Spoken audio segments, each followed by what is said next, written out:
தென் மற்றும் ஊவா மாகாணங்களிலும் அத்துடன் அம்பாறை மற்றும் மட்டக்களப்பு மாவட்டங்களிலும் அடிக்கடி மழை அல்லது இடியுடன் கூடிய மழை பெய்யக்கூடும் என சிரேஷ்ட வானிலை அதிகாரி கலாநிதி முகமது ஷாலிஹின் கூறினார்.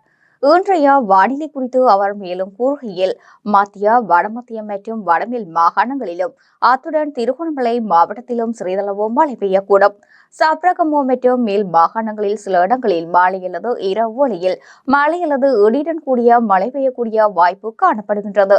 மத்திய மலை பிராந்தியத்தின் கிழக்கு சரிவுகளிலும் வடக்கு வடமத்திய மற்றும் வடமேல் மாகாணங்களிலும் அத்துடன் மாத்தளை மற்றும் ஹம்பாந்தோட்டை மாவட்டத்திலும் மணித்தியாலத்துக்கு 30 தொடக்கம் 40 கிலோமீட்டர் வேகத்தில் அடிக்கடி ஓரளவு பலத்த காற்று வீசக்கூடும்.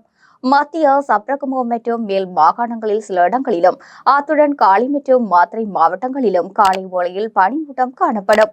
பலத்த காற்று மின்னல் தாக்கங்களால் ஏற்படக்கூடிய சந்தர்ப்பங்களில் பொதுமக்கள் அவதானத்துடன் செயற்படுமாறு கேட்டுக் கொள்ளப்படுகின்றனர்.